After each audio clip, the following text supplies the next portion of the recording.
Ah, olá. Que bom que você chegou aqui. Viver é muito perigoso. Começaremos aqui uma empreitada tão boa quanto misteriosa.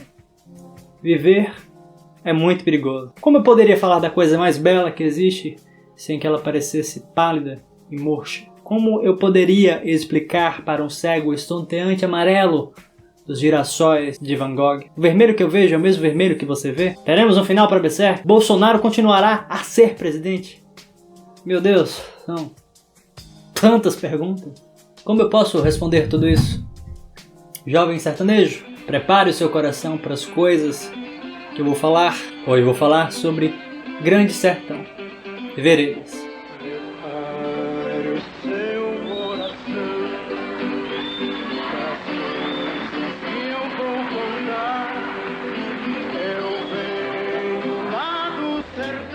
Representatividade importa. Vamos fazer o seguinte exercício mental. Pense que você é uma criança com paraplegia, em uma cadeira de rodas, desde quando você se lembra de perceber algo. Há lugares que você fisicamente não pode ir. Eles não são acessíveis para você. Você pode ser, então, que seus colegas te chamem de aleijado.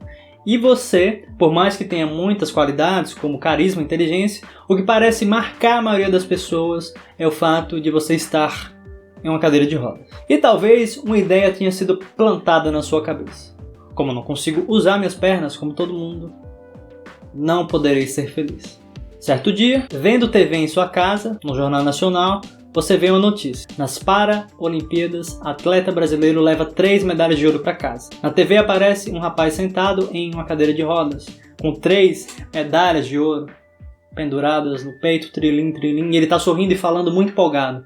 E talvez você pense, nunca vi outra pessoa na cadeira de rodas na TV, mas esse homem apareceu agora, nesse jornal que parece importante. Ele parece ter conseguido algo importante. Talvez eu possa conseguir também. Se ele pode estar feliz, então por que eu não poderei? Você, nesse exercício mental, pode mais ou menos entender por que a representatividade é importante. E o motivo de eu propor esse exercício mental é que ler Grande Sertão Veredas, do Guimarães Rosa, me fez sentir representado. Mas foi de uma maneira um pouco diferente. Eu nasci e cresci no sertão. Eu sou um sertanejo. Eu estudo na Universidade Federal do Vale do São Francisco, que é uma universidade sertaneja. Eu nasci e cresci no interior da Bahia. Tenho um sotaque forte e as pessoas perto de mim também. Aqui é assim, ô desgraça, rapariga, fela da puta. Mas sempre me incomodou a impressão de que esse sotaque, esse jeito de ser sertanejo não esteve nas coisas que eu gostava. Eu ia assistir uma boa série e não existia nada parecido. Eu ia ler um bom livro e as pessoas falavam palavras diferentes da que eu falava. E claro que hoje temos bons exemplos. Sei lá, no LoL que eu jogo, nós temos o baiano, o fenômeno, o Hakim, e eles têm sotaque. No humor a gente pode pensar o seu Pimenta, que tem um sotaque ali soteropolitano, e que são pessoas que eu vejo e acho elas lindas, incríveis, mas dentro de mim ainda faltava algo desse sertão. E esse algo eu encontrei lendo João Guimarães Rosa, Grande Sertão Veredas. Guimarães Rosa era uma pessoa curiosa. Ele tinha muitos gatos, tipo 12 gatos. Era médico, mas desistiu da carreira para se tornar diplomata e escritor. Numa das únicas entrevistas em vídeo que temos dele para um jornal alemão, o entrevistador pergunta se o seu grande romance, O Grande Sertão Veredas, se tratava de uma obra que representava o estado dele, Minas Gerais, ou se tratava de algo simbólico. A resposta dele foi essa. Ist das nur eigentlich ein symbolischer Titel? É combinado. Tem um fundo telúrico, real, e aí passa-se uma história com transcendência, que visando até o metafísico. Seria quase uma espécie de um Fausto sertanejo. E para mim, essa é uma resposta arrepiante. Fausto, para quem não conhece, é talvez a obra mais importante da literatura do Ocidente. E Goethe, considerado um dos maiores escritores que já existiu. Então, entende por que eu fico arrepiado? Eu sou um sertanejo e eu gosto de ler, mas não sinto que a linguagem e o jeito do meu povo, e que eu vejo todo dia, está nas coisas que eu consumo. Então Guimarães Rosa talvez pegue o produto mais refinado da literatura ocidental e bota na linguagem sertaneja, na linguagem que eu ouço todo dia. E eu me sinto muito feliz e representado, uma vez que a obra Grande Sertão Veredas e o autor Guimarães Rosa são considerados também o ponto alto da literatura brasileira. E ele fala sobre a minha gente.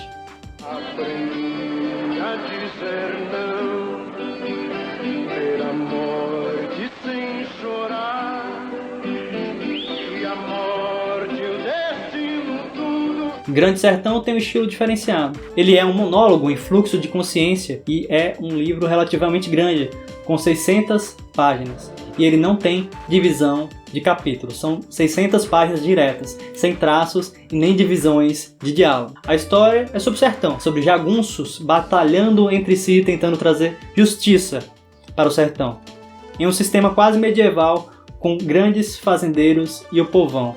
O personagem principal, o Riobaldo, não é dono de grandes terras, mas ele é filho do dono. Ele perdeu a mãe muito cedo e teve uma educação pelo seu padrinho. E por conta de uma decepção, ele passa a ser jagunço para trazer justiça para o sertão ao lado de Joca Ramiro. Joca Ramiro, eles vencem uma batalha entre jagunços e ele é morto covardemente por Hermógenes. E aí que começa a história. Medeiro Vaz, um homem que era rico e abandonou a riqueza para fazer justiça no sertão, vai atrás de vingança. E há alguns pontos que eu acho que faz o Grande Sertão Veredas ser um dos melhores livros que eu já li. O primeiro ponto eu já falei, é a representatividade. Os personagens do Grande Sertão Veredas falam uma linguagem da minha gente, com causo, sotaque e tudo de bom que tem no sertão. Ler Guimarães Rosa é como ouvir o meu pai falando, ou meu avô contando história. E às vezes eu sentia que o Guimarães Rosa era o meu único amigo, mesmo ele morrendo, 80 anos atrás. Mas há outros dois pontos que fazem para mim o Grande Sertão Veredas ser uma história épica. O primeiro ponto é a relação de amor entre Riobaldo e Diadorim. Riobaldo conheceu esse garoto, o Reinaldo, numa travessia do rio, quando ele era mocinho. Ele tinha medo de atravessar o rio porque se o barco virasse, ele não sabia nadar. Mas esse garoto, Reinaldo, incentivou ele a ir mesmo assim. E quando eles atravessaram o rio, Reinaldo confessou que também não sabia nadar. E aí começou uma longa amizade. Anos mais tarde, Riobaldo conhece Diadorim e descobre que Diadorim, na verdade, era esse garoto, o Riobaldo, que ele já conhecia. E eles têm uma relação de amor muito bonita, que vocês podem ouvir aqui na voz de Maria Bethânia. Primeiro fiquei sabendo que gostava de Diadorim, de amor mesmo, mal encoberto em amizade. Foi de repente que aquilo se esclareceu, falei comigo, não tive assombro, não achei ruim, não me reprovei na hora, melhor a lembro. O nome de Diadorim, que eu tinha falado, permaneceu em mim. Me abracei com ele, mel se sente a todo lambente. Diadorim, meu amor. Como é que eu podia dizer aquilo? E como é que o amor desponta? Coração cresce de todo lado, coração vige feito riacho, columiando por entre serra e varjas, matas e campinas, coração mistura amores, tudo cabe. E eu, como é que eu posso explicar para o Senhor o poder de amor que eu criei? Minha vida que eu diga. Diadorim tomou conta de mim e de repente eu estava gostando dele num descomum, gostando ainda mais do que antes, com meu coração nos pés. E dele o tempo todo eu tinha gostado, amor que amei, e daí então acreditei. Um Diadorim só para mim. Tudo tem seus mistérios, eu não sabia, mas com minha mente eu abraçava com meu corpo aquele Diadorim, que não era de verdade. Não era. Diadorim deixou de ser nome e virou sentimento meu. Aquilo me transformava, me fazia crescer do modo que doía e prazia. Aquela hora, se eu pudesse morrer, não me importava.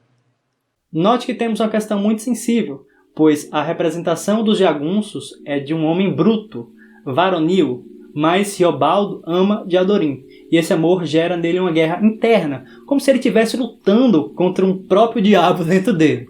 E o desfecho da história é nesse sentido, e não deixa de ser surpreendente.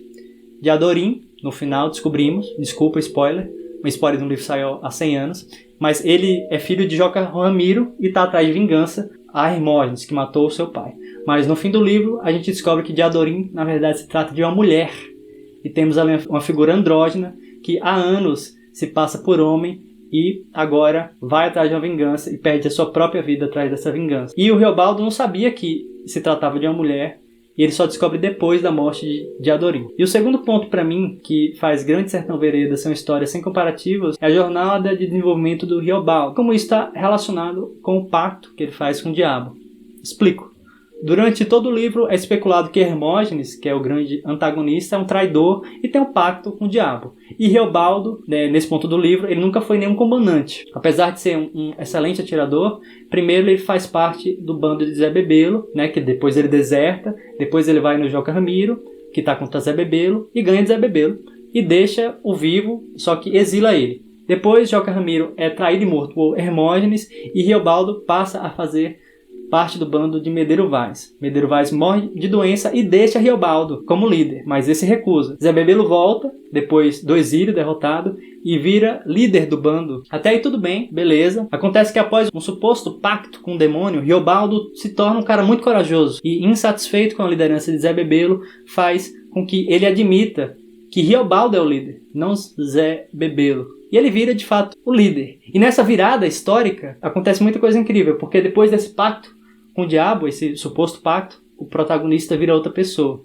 Isso se torna ainda mais incrível, pois Riobaldo, ao longo do livro, é convencido que o diabo não existe.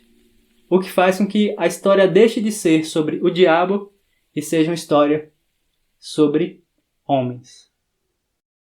Eu diria ao senhor que nem tanto é sabido. Sempre que se começa a ter amor a alguém, o amor pega e cresce. É porque, de certo jeito, a gente quer que isso seja. E vai na ideia, querendo e ajudando. Mas quando é destino dado, maior que o miúdo, a gente ama inteiriço, fatal, carecendo de querer. Amor desses cresce primeiro, brota é depois. Como vocês talvez puderem perceber, eu fico bem empolgado falando de Grande Sertão Veredas. Para mim foi um ponto de virada. Eu pude experimentar a ontologia do sertão, um sertão metafísico, narrado por uma espécie de filósofo sertanejo, o Riobaldo. Não só os estados de Minas Gerais, Goiás e a Bahia que compartilham a caatinga e o enredo da história, mas o Grande Sertão Veredas fez com que eu experimentasse um movimento meio antropofágico, o qual Guimarães Rosa pôde pegar o que tem de mais fino na literatura mundial e transpor e misturar com o melhor da gente, sem a qual eu não estaria aqui.